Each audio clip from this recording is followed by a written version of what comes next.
नमस्कार, नमस्ते बिहार में राहुल ओझा आपके साथ। नमस्कार, मैं आपके साथ लक्ष्मी।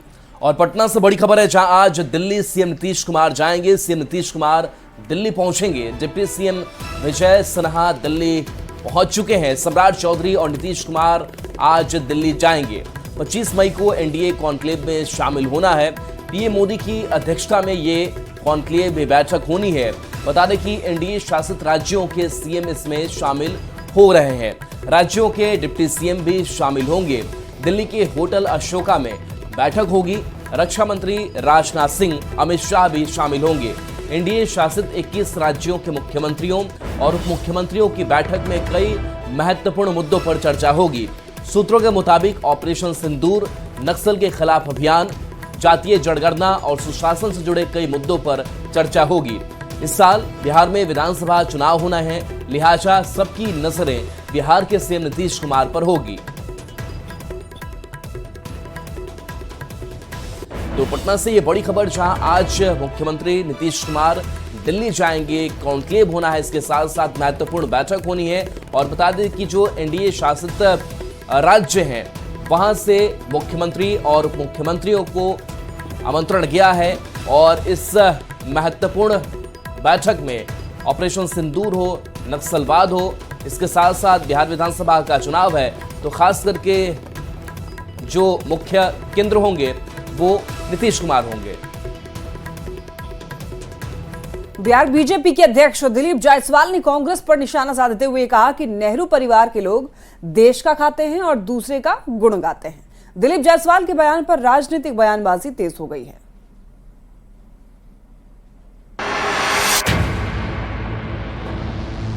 खाते हैं हिंदुस्तान का और पाकिस्तान और चीन का गुणगान करते हैं। दिलीप जायसवाल जी तो नेहरू परिवार के पैर का धोवन भी नहीं। बिहार विधानसभा चुनाव में भले ही अभी कई महीनों की देरी है, लेकिन बयानबाजी चरम पर पहुंच चुकी है। अब तो बिहार के चुनाव में नेहरू की भी एंट्री हो गई है। नेहरू परिवार को गुलामी का शासन में रहने की आदत लग गई थी, तो नेहरू का परिवार दूसरे देश के लोगों का ज्यादा समर्थक बन जाता। बीजेपी के प्रदेश अध्यक्ष दिलीप जायसवाल ने कांग्रेस पर निशाना साधते हुए कहा कि नेहरू परिवार के लोग देश का खाते हैं और दूसरों का गुण गाते हैं। क्या कि ये नेहरू परिवार को गुलामी का शासन में रहने की आदत लग गई थी, तो नेहरू का परिवार दूसरे देश के लोगों का ज्यादा समर्थक बन जाता है, पाकिस्तान का, चीन का। ये लोग सब नमक हराम हैं, देश का खाते हैं और दूसरे का गुण गाते हैं। दिलीप जायसवाल ने नेहरू का जिक्र क्यों किया वो भी आपको समझाएंगे, लेकिन पहले दिलीप जायसवाल के बयान पर तेज हुई बयानबाजी को सुन लीजिए। और शहीदों के लिए इस तरह से बोलना, ये भारतीय जनता पार्टी का डीएनए रहा है। दिलीप जायसवाल जी तो नेहरू परिवार के पैर का धोवन भी नहीं। कांग्रेस और आरजेडी के नेताओं का कहना है कि नेहरू परिवार ने देश के लिए कितना किया ये हर कोई जानता है। बीजेपी नेताओं के पास मुद्दे की कमी है तो कुछ भी बोल रहे हैं। जो फिजूल की बातें करना है तो बीजेपी से आप फिजूल की बात कर सकते हैं, उनसे काम की कोई चर्चा नहीं कर सकते। हालांकि जेडीयू के नेताओं को लगता है कि बीजेपी प्रदेश अध्यक्ष दिलीप जायसवाल ने जो कहा वो बिल्कुल सही है। गांधी नेहरू परिवार का कब्जा रहा, परिवारवाद और वंशवाद की पोषक यह पार्टी बनी रही, पारिवारिक कुनबे से कभी बाहर ही नहीं निकल पाएगी। दरअसल ऑपरेशन सिंदूर के बाद हुए सीज फायर के बाद से राहुल गांधी लगातार सरकार से सवाल पूछ रहे हैं। यहां तक पूछ चुके हैं कि सरकार बताए कि ऑपरेशन सिंदूर के दौरान भारत को कितने फाइटर जेट का नुकसान हुआ। राहुल गांधी के इन बयानों को कोट कर पाकिस्तानी मीडिया दिखा रही है और इन बयानों के जरिए पाकिस्तान के नेता भारत पर निशाना साध रहे हैं, जिसको लेकर दिलीप जायसवाल ने नेहरू परिवार पर निशाना साधा है। न्यूज़ 18 के लिए पटना से अमित कुमार के साथ bureau report. JDU MLC Neeraj Kumar ने हाल ही में जनसुराज का दामन थामने वाले आरसीपी सिंह पर बड़ा आरोप लगा दिया है। नीरज कुमार ने कहा कि जमीन घोटाला के मामले में आरसीपी लालू प्रसाद के भी गुरु निकले। नीरज कुमार के इस बयान पर जनसुराज ने पलटवार किया है। अरे जमीन का हालत यह है कि लालू जी के गुरु निकले हैं। जमीन आज मेरे नाम से, कल उनके नाम से, परसों इनकी बेटी के नाम। ये आरोप जेडीयू एमएलसी नीरज कुमार ने लगाया है जेडीयू के ही पूर्व राष्ट्रीय अध्यक्ष आरसीपी सिंह पर लगाया है। अब आरसीपी सिंह जनसुराज के साथ हैं, वो जनसुराज जो भ्रष्टाचार, अपराध और अशिक्षा के खिलाफ विकल्प की राजनीति का दावा करता है। पीके की पार्टी में शामिल होने वाले आरसीपी पर नीरज कुमार ने भ्रष्टाचार के गंभीर आरोप लगाए हैं। कोई भी व्यक्ति चुनावी हलफनामा में अपनी संपत्ति, अपनी पत्नी की संपत्ति का ब्यौरा नहीं देगा। और अविवाहित बेटी है, अब इनकी बेटी आईपीएस है, तो जो बनोगा सो आप बोलिएगा, असो लोग सुन लेगा। 1,58,00,000 की जमीन खरीदी गई, कहां से आया पैसा? पेड़ था, बरसता था, आई दावा करते कि हम ही चुनाव जिता दिए। नीरज कुमार के आरोप पर पलटवार करते हुए जनसुराज ने कहा कि अगर जेडीयू में रहते आरसीपी सिंह ने सच में घोटाला किया तो तब जेडीयू ने कुछ क्यों नहीं कहा। लेकिन इसमें कोई आश्चर्य की बात नहीं है, ये उनके चरित्र को दर्शाता है। हम लोग इस तरीके के भाषा का प्रयोग नहीं करते हैं, लेकिन जो बात उन्होंने कहा कहीं न कहीं वो उनके दिल की पीड़ा भी है, उनकी घबराहट है। और घबराहट में उनसे एक बात जो उनके मुंह से निकल गई वो कहीं न कहीं उनके दल के बारे में जरूर सच्चाई है। नीरज कुमार ने आरसीपी सिंह पर जो आरोप लगाए हैं वो काफी गंभीर है। इन आरोपों में कितनी सच्चाई है ये तो जांच का विषय है, पर फिलहाल नीरज कुमार के इस बयान से सियासी बवाल मच गया है। पटना से संवाददाता रवि एस नारायण के साथ ब्यूरो रिपोर्ट। बिहार चुनाव की सियासी लड़ाई अब कोरोना काल पर आ गई है। इस सियासी लड़ाई में प्रशांत किशोर और मंगल पांडे आमने सामने हैं। क्या है ये लड़ाई, इस रिपोर्ट में आप देखिए।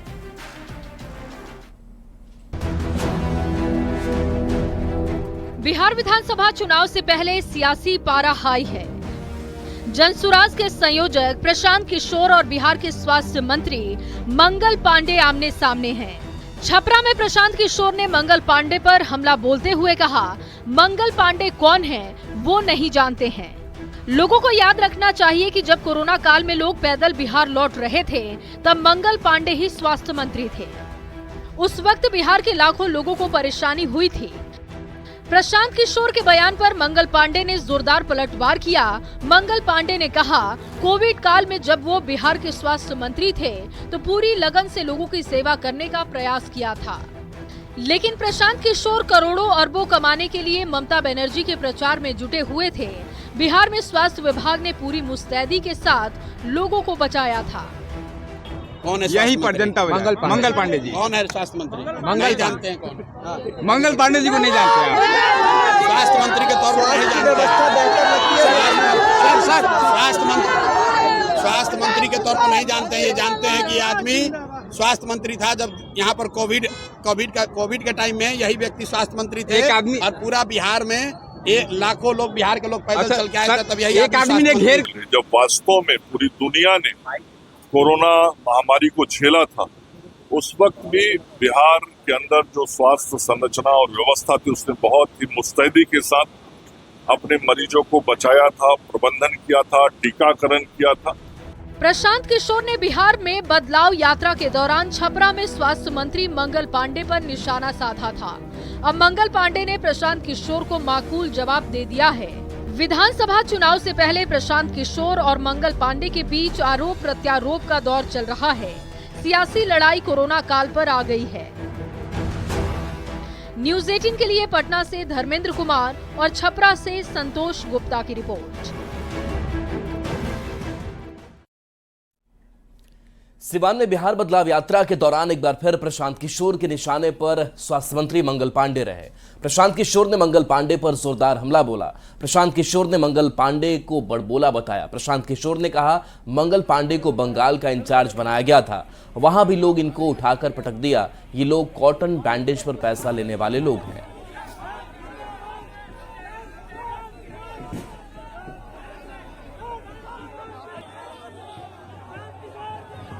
बिहार में भाजपा के अध्यक्ष थे 2015 में।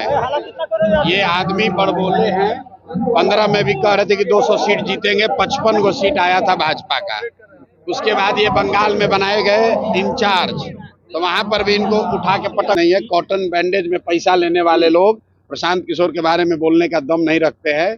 और ये आदमी कोरोना के टाइम में, जो मैंने कल कहा कि जब कोरोना हुआ तो उस समय बिहार का स्वास्थ्य मंत्री मंगल पांडे थे, और जो यहाँ पर अफरा तफरी मची, जो सबसे कम टेस्ट यहाँ हुआ, लोगों को जो परेशानी हुई, उसके लिए ये आदमी जिम्मेवार है। एनएमसीएच में जहाँ पेशेंट का पैर चूहा कुतर रहा है, और ये सब नेता को शर्म नहीं आ रहा है, और कि मंगल पांडे पर बीजेपी के इस शीर्ष नेतृत्व का दबाव है कि इस बार चुनाव लड़िए, चुनाव लड़के दिखाइए, क्योंकि आज तक चुनाव नहीं लड़े हैं, सब रिकमेंडेशन वाले लीडर हैं। मुजफ्फरपुर से एक बड़ी खबर है। कार ने 3 बाइक सवार को रौंद दिया है। बाइक सवार 2 युवकों की मौत हो गई है। एक युवक की हालत बेहद ही नाजुक बताई जा रही है। मुजफ्फरपुर हाजीपुर मार्ग की यह घटना है, जहां पर बाइक सवार 2 युवकों की मौत हो गई है। दरअसल सड़क दुर्घटना की यह खबर मिल रही है। कार ने 3 बाइक सवार को रौंद दिया है। बाइक सवार 2 युवकों की मौत भी बताई जा रही है। एक युवक की हालत नाजुक है। मुजफ्फरपुर हाजीपुर मार्ग की यह घटना, भीषण सड़क हादसा। ज्यादा जानकारी के लिए न्यूज 18 संवाददाता प्रियांक हमारे साथ जुड़ रहे हैं। प्रियांक, देखिए एक सड़क हादसा हुआ है जिसमें बताया जा रहा है 2 लोगों की मौत हो गई। एक बार पूरी जानकारी दीजिए, कब की ये घटना है? ये देर रात की घटना है, जब फकरी थाना क्षेत्र से हाजीपुर मुजफ्फरपुर रोड पर एक ही बाइक से 3 लोग लौट रहे थे। इसी दौरान अनियंत्रित कार ने, तेज रफ्तार कार ने टक्कर मार दी है, जिसमें 2 लोगों की मौत हो गई और एक की हालत अभी भी नाजुक बनी हुई है। फिलहाल तीनों की पहचान तो हो गई है और दोनों के शव को पोस्टमार्टम के लिए भेज दिया गया है, और एक जिनकी हालत नाजुक है उनका इलाज चल रहा है। और क्या इनके परिवार वालों को इन्फॉर्म कर दिया गया है प्रियांक? जी, देर रात में ही उनकी पहचान हो गई थी, उनके परिवार वालों को उनकी जानकारी दे दी गई थी।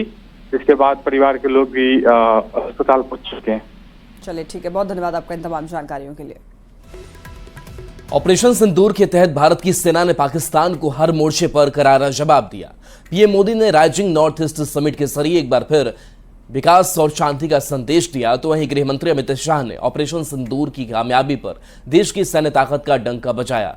गृह मंत्री ने कहा कि ऑपरेशन सिंदूर तब बना जब हमारे प्रधानमंत्री की दृढ़ राजनीतिक इच्छा शक्ति, हमारी खुफिया एजेंसियों की सटीक जानकारी और सेना की मारक क्षमता का अद्भुत प्रदर्शन एक साथ देखने को मिला। जब ये तीनों एक साथ आए तो ऑपरेशन सिंदूर बना।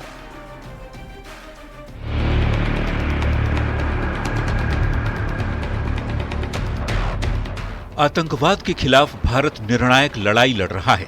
राइजिंग नॉर्थ ईस्ट समिट में पहुंचे पीएम मोदी ने कहा कि देश के विकास के लिए शांति पहली शर्त है। उन्होंने साफ लहजे में दोहराया कि उनकी सरकार आतंकवाद और माओवाद के खिलाफ जीरो टॉलरेंस की नीति पर चलती है। किसी भी क्षेत्र के विकास के लिए सबसे जरूरी है शांति और कानून व्यवस्था। आतंकवाद हो या अशांति फैलाने वाले माओवादी, हमारी सरकार जीरो टॉलरेंस की नीति पर चलती है। दूसरी ओर दिल्ली के विज्ञान भवन में बीएसएफ के एक कार्यक्रम में गृह मंत्री अमित शाह ने ऑपरेशन सिंदूर की सफलता का जिक्र करते हुए कहा कि भारतीय सेना ने पाकिस्तान के आतंकी ठिकानों को नेस्तनाबूद कर दिया। अमित शाह ने कहा कि जब से मोदी जी की सरकार बनी है तब से 3 बड़े आतंकी हमले हुए और तीनों बड़े आतंकी हमले का करारा जवाब दिया गया है। हमने गोली का जवाब गोले से दिया। ऑपरेशन सिंदूर ये उसका जवाब है। आज पूरी दुनिया हमारी सेना की वीरता और मारक क्षमता की भूरी भूरी प्रशंसा कर रही है। एक तरफ पूर्वोत्तर में शांति और विकास की नई कहानी लिखी जा रही है, तो दूसरी तरफ ऑपरेशन सिंदूर ने भारत की सैन्य ताकत का लोहा मनवाया है, जिसका जिक्र हर कोई कर रहा है। यह भारत की उस अटल नीति का प्रमाण है जो आतंकवाद के खिलाफ जीरो टॉलरेंस और विकास के लिए अटूट संकल्प पर टिकी है। Bureau report, news 18।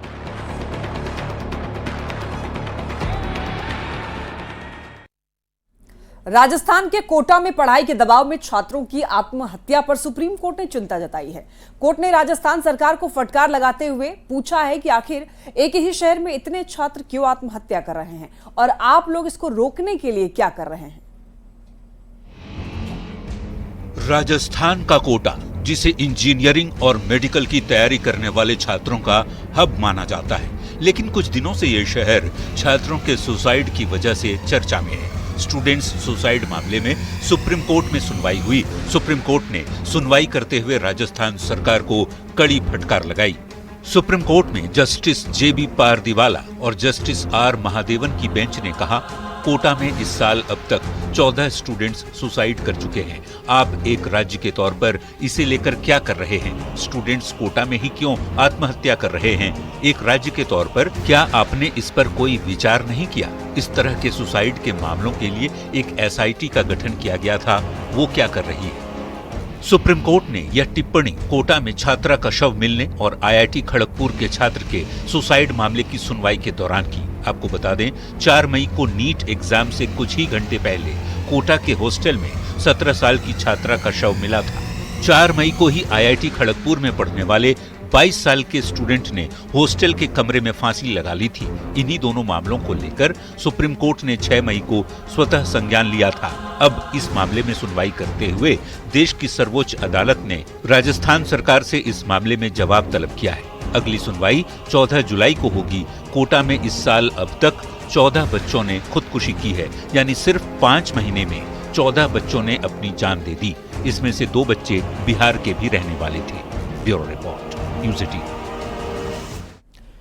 बिहार में पुलिस अपराधियों का हाफ एनकाउंटर कर रही है। पटना में पुलिस और अपराधियों के बीच मुठभेड़ हुई। पुलिस ने एक अपराधी के पैर में गोली मारी और 6 अपराधियों को दबोच लिया। ये रिपोर्ट देखिए।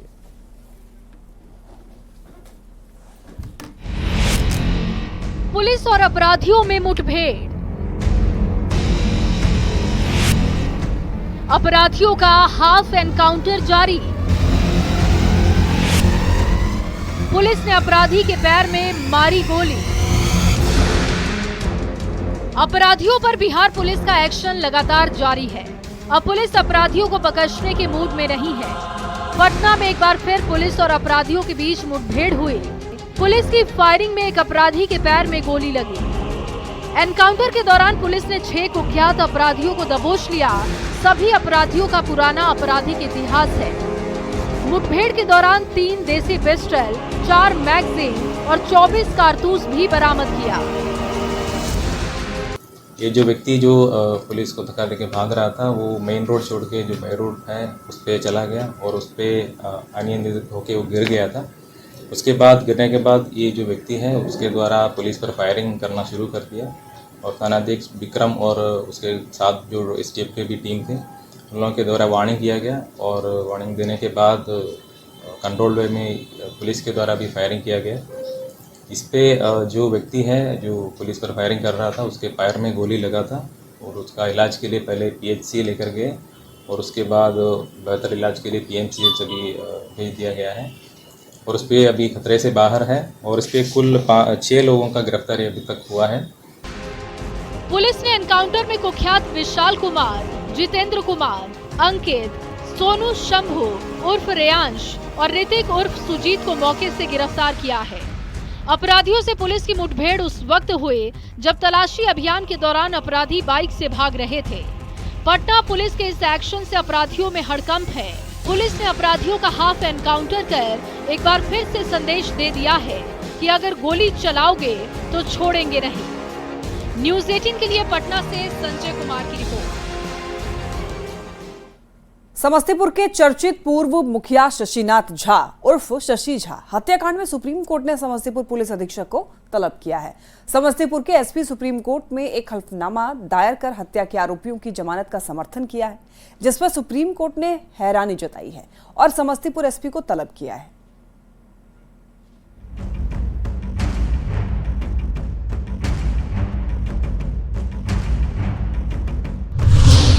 बिहार के एक आईपीएस अधिकारी आजकल सुर्खियों में हैं। ये अधिकारी हैं समस्तीपुर के एसपी अशोक मिश्रा। समस्तीपुर के एसपी ने सुप्रीम कोर्ट में एक हलफनामा दायर कर हत्या के आरोपियों की जमानत का समर्थन किया है, जिस पर सुप्रीम कोर्ट ने हैरानी जताई है और कोर्ट ने समस्तीपुर एसपी को तलब किया है। तो निश्चित रूप से जो सुप्रीम कोर्ट के द्वारा जो संज्ञान लिया गया है यह काफी गंभीर विषय है। पुलिस अधीक्षक को इस पे अब जवाब देना होगा। दरअसल ये समस्तीपुर के बकरी बुजुर्ग गांव में 6 अगस्त 2021 को हथियार बंद 8 लोगों ने पूर्व मुखिया शशिनाथ झा उर्फ शशि झा की गोली मारकर हत्या कर दी थी। पुलिस जांच के बाद ट्रायल कोर्ट ने सबूतों के आधार पर उन्हें दोषी ठहराया। दोषियों ने हाई कोर्ट में सजा के खिलाफ अपील की, जिसने 11 दिसंबर 2024 को 5 आरोपियों को उनकी अपील के लंबित रहने तक जमानत दे दी, जिसके बाद शशिनाथ झा की विधवा ने सुप्रीम कोर्ट में उनकी जमानत रद्द करने की मांग की। इसके बाद कोर्ट ने बिहार सरकार को नोटिस जारी किया। राज्य की ओर से समस्तीपुर के एसपी ने जवाब दाखिल किया। विधवा के वकील ने जस्टिस एहसनुद्दीन अमानुल्लाह और जस्टिस प्रशांत के मिश्रा की बेंच का ध्यान एसपी के हलफनामे की ओर खींचा और कहा कि पुलिस दुर्भाग्यवश आरोपियों को जमानत देने का समर्थन कर रही है, जिस पर सुप्रीम कोर्ट ने हैरानी जताई है। न्यूज 18 की टीम ने समस्तीपुर पुलिस अधीक्षक का पक्ष जानने की कोशिश की तो उन्होंने ऑफ कैमरा बताया कि शपथ पत्र डालने में गलती हुई है, इसकी वजह से इस तरह का मामला बना है। न्यायालय ने 2 महीने का समय दिया है, इस दौरान फिर से शपथ पत्र दायर किया जाएगा। न्यूज 18 के लिए समस्तीपुर से मुकेश कुमार की रिपोर्ट। और चलिए एक छोटे से ब्रेक का वक्त है, जल्द वापस आते हैं।